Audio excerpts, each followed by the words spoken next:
आप सबको जय मसीह की। परमेश्वर आपको और आपके पूरे परिवार को आशीष दे।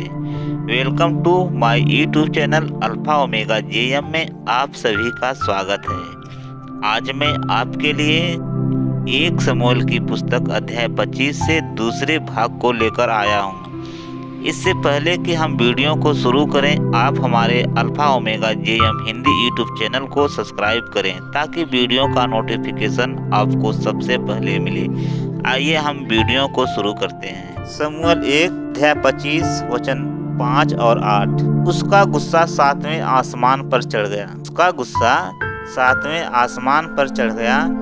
एक जवान सेवकों ने जिसका जिक्र लेख की शुरुआत में किया गया है, अबीगैल को बताया कि वह उन पर बरस पड़ा और उनकी बेइज्जती की। कंजूस नाबाल चिल्लाने लगा कि वह अपना अनमोल रोटी, पानी और हालात किया गोश्त दाविद के आदमियों पर नहीं लुटाएगा। उसने दाविद के बारे में भी भला बुरा कहा, मानो वह कोई मामूली इंसान हो। उसने उसकी तुलना एक भगोड़े नौकर से की। नाबाल की राय शायद राजा साउल जैसी थी, जो दाविद से नफरत करता था। दोनों ही परमेश्वर का नजरिया नहीं रखते थे, मगर यहोवा दाऊद से बहुत प्यार करता था। उसकी नज़र में वह कोई बागी सेवक नहीं, बल्कि इजराइल का अगला राजा था।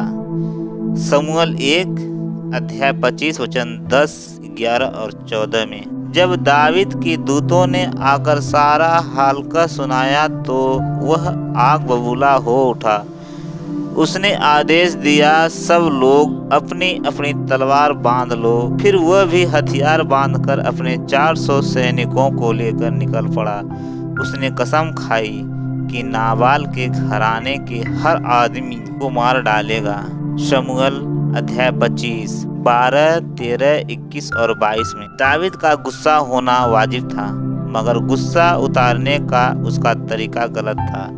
बाइबल बताती है इंसान के क्रोध का नतीजा परमेश्वर की नहीं होती। याकूब अध्याय 1 वचन 20 में मगर अब अबीगैल अपने घराने को बचाने के लिए क्या कर सकती थी।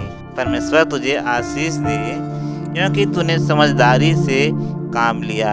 यह अबीलेख के बारे में बातें करते हैं। जैसे हमने देखा, अबीगैल हालात को सुधारने का पहला कदम उठा चुकी थी। कैसे उसने जवान सेवक की बात सुनी, जबकि नाबाल को दूसरों की बात सुनने की आदत नहीं थी। सेवक ने नाबाल के बारे में कहा, मालिक ऐसा निकम्मा आदमी है कि हमसे कोई उससे बात नहीं कर सकता। 1 शमूएल अध्याय 25 वचन 17 में खुद को बड़ा आदमी समझने की वजह से नाबाल दूसरों की भी कभी नहीं सुनता। इस तरह का अकड़पन आज हर कहीं देखने को मिलता है, लेकिन सेवक जानता था अबीगैल उसकी बात जरूर सुनेगी, इसलिए वह उसके पास समस्या लेकर गया। अबीगैल ने फौरन अपना दिमाग चलाया और कदम उठाया।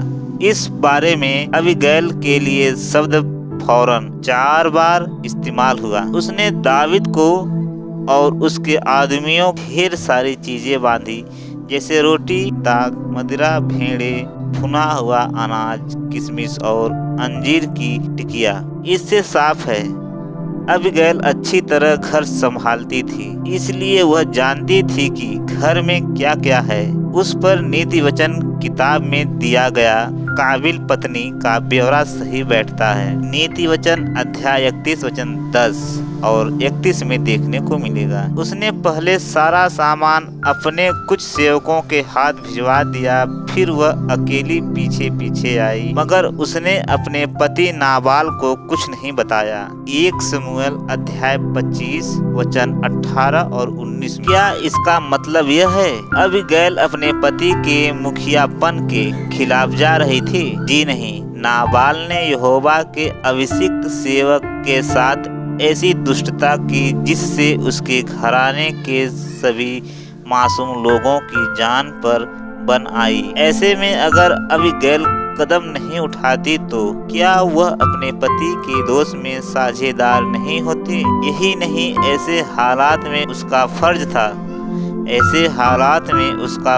था कि वह अपने पति से बढ़कर परमेश्वर के अधीन रहे। थोड़े ही समय में अबीगैल दावीद और उसके आदमियों के पास पहुंच गई। एक बार फिर उसने फौरन कदम उठाया। जैसे ही उसने दावीद को देखा, वह गधे से नीचे उतर गया और जमीन पर गिरकर दावीद को प्रणाम किया। 1 शमूएल अध्याय 25 वचन 20 और 23 में। फिर उसने दावीद को मन की सारी बात बताई और अपने पति और घराने के लिए रहम की भीख मांगी। आखिर उसने ऐसा क्या कहा जिससे दावीद पर इतना गहरा असर हुआ। जब दावीद के आदमियों के साथ जो हुआ, उसका सारा इल्जाम अबीगैल ने अपने सिर ले लिया और दावीद से माफी मांगी। उसने माना कि उसका पति वाकई अपने नाम के मुताबिक मूर्ख है। यह कहकर उसने कि ऐसे आदमी के मुंह लगना उसकी शान के खिलाफ है। उसने दावीद पर भरोसा जताया कि वह यहोवा का चुना हुआ आदमी और यहोवा की तरफ से युद्ध करता है। उसने यह भी बताया कि उसे मालूम है यहोवा ने दावीद और उसके राज करने का अधिकार के बारे में क्या वादा किया है। उसने कहा, यहोवा तुझे इजराइल का अगुआ ठहराएगा। इसके अलावा उसे दावीद से विनती की कि ऐसा कुछ न करें जिससे वह खून का दोषी ठहरे या बाद में उसका मन उसे धिक्कारे। शायद अबीगैल के कहने का यह मतलब था कि बाद में दावीद का जमीर कचोट सकता है। शमूएल 1 अध्याय 24 वचन 31 में। न उसके शब्द सलोने और दिल को छूने वाले हैं। फिर दावीद ने क्या किया? उसने अबीगैल की दी हुई चीजें कबूल की और कहा, इजराइल के परमेश्वर यहोवा की बड़ाई हो, जिससे आज मुझे मेरे पास भेजा है। परमेश्वर तुझे आशीष दे, क्योंकि तूने समझदारी से काम लिया। आज तूने मुझे खून का दोषी बनने से रोक लिया। परमेश्वर तुझे आशीष दे। अबीगैल जिस तरह फुर्ती से काम किया और हिम्मत दिखाई, उसकी दावीद ने तारीफ की। उसने कबूल किया कि अबीगैल ने उसे खून का दोषी बनने से रोक लिया। उसने अबीगैल से कहा, तू बेफिक्र होकर घर जा। उसने बड़ी नम्रता से यह भी कहा, मैं तेरी बात मान ली है। शमूएल 1 अध्याय 25 वचन 32 और 35 में देखने को मिलेगा। तेरी यह दासी तैयार है। इसके बाद अबीगैल अपने रास्ते चली गई। उसने दावीद से हुई मुलाकात के बारे में जरूर सोचा होगा। उसने यह भी गौर किया होगा कि दावीद का जितना वफादार। इसके बाद अबीगैल अपने रास्ते चली गई। उसने दावीद से हुई मुलाकात के बारे में जरूर सोचा होगा। उसने यह भी गौर किया होगा कि दावीद कितना वफादार और भला आदमी था, जबकि उसका पति रौब जमाने वाला था। मगर वह इन बातों पर देर तक नहीं सोचती रही। हम पढ़ते हैं, बाद में अबीगैल नाबाल के पास लौटी। जी हाँ, उसका इरादा अब भी पक्का था कि वह पत्नी होने का फर्ज अच्छी तरह निभाए। उसे नाबाल को बताना था कि उसने दावीद और उसके आदमियों को क्या क्या चीजें दी। पति होने के नाते उसे जानने का हक था। अबीगैल को उसे यह बताना भी था कि कैसे उन पर आने वाला खतरा टल गया, क्योंकि अगर नाबाल को यह बात किसी और से पता चलती तो यह उसके लिए बड़े शर्म की बात होती। लेकिन उसने नाबाल को भी कुछ नहीं बताया, क्योंकि वह राजा की तरह दावत उड़ा रहा था और शराब के नशे में धुत था। 1 शमूएल अध्याय 25 वचन 36 में। अबीगैल ने एक बार फिर समझबूझ से काम लिया और सुबह होने का इंतजार किया, क्योंकि जब तक उसके पति का नशा उतर जाता और वह उसकी बात समझ पाता। पर यह अबीगैल के लिए खतरे से खाली नहीं था। वह तैश में आकर कुछ भी कर सकता था। फिर भी अबीगैल हिम्मत से उसके पास गई और उसने उसे सब कुछ बता दिया। अबीगैल ने सोचा होगा कि उसका पति गुस्से से भड़क उठेगा, यहाँ तक कि उस पर हाथ भी उठाएगा, लेकिन ऐसा कुछ नहीं हुआ। नाबाल बैठा का बैठा ही रह गया और बिल्कुल भी नहीं हिला। नाबाल को क्या हो गया था? वह पत्थर सा सुन्न हो गया। उसके दिल ने मानो काम करना बंद कर दिया। शायद उसे किसी तरह का स्ट्रोक हो गया था और 10 दिन बाद उसने दम तोड़ दिया। मगर उसकी मौत सिर्फ स्ट्रोक से नहीं हुई। बाइबल बताती है यहोवा ने नाबाल को मारा और वह मर गया। शमूएल 1 अध्याय 25-28 में यहोवा ने नाबाल को सजा देकर सही किया। इस तरह अबीगैल की शादीशुदा जिंदगी की तकलीफों का अंत हो गया। आज परमेश्वर कोई चमत्कार करके लोगों को सजा नहीं देता। फिर भी यह कहानी एक जबरदस्त यादगार की है। परमेश्वर ऐसे मामलों को अनदेखा नहीं करता जिनमें परिवार का कोई सदस्य दूसरों पर धौंस जमाता है या जुल्म ढाता है।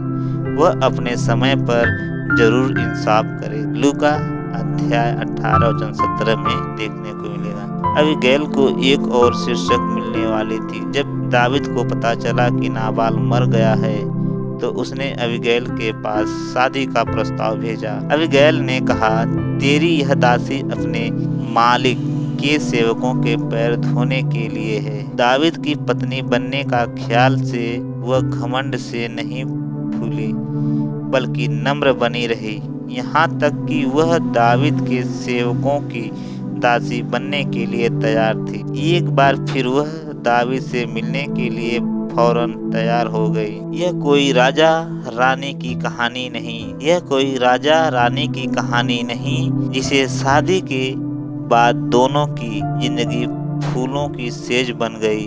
दावीद और अबीगैल के जीवन में कई उतार चढ़ाव आए। दावीद के पहले ही एक पत्नी थी अहीनोअम। हालांकि उस जमाने में परमेश्वर ने एक से ज्यादा पत्नियां रखने की इजाजत दी थी। फिर भी अबीगैल जैसी वफादार औरतों के लिए ऐसे परिवार में रहना एक चुनौती रही होगी। यही नहीं, उस वक्त दावीद राजा नहीं बना था, इसलिए उसके आगे जरूर मुश्किलें और बाधाएं आई होंगी। फिर भी एक पत्नी के नाते अबीगैल ने सारी जिंदगी दावीद का साथ दिया और उसकी मदद। बाद में अबीगैल ने दावीद की एक बेटी को जन्म दिया। हालांकि अबीगैल को कई चुनौतियों का सामना करना पड़ा, फिर भी इस दौरान उसने जाना कि उसका पति दावीद उससे प्यार करता है और उसकी हिफाजत करता है। एक मौके पर जब अबीगैल को अगवा कर लिया गया तो दावीद ने उसे छुड़ाया। शमूएल अध्याय 30-1-19 में। इस तरह दावीद यहोवा की मिसाल पर चला और जो समझबूझ से काम लेने वाली, हिम्मत वाली और वफादार औरतों से प्यार करता और उन्हें अनमोल समझता है। बाइबल बताती गई औरतों से हम भी क्या सीख सकते हैं? परमेश्वर तुझे आशीष दे, तूने समझदारी से काम लिया है। परमेश्वर का धन्यवाद। तेरी महिमा हो।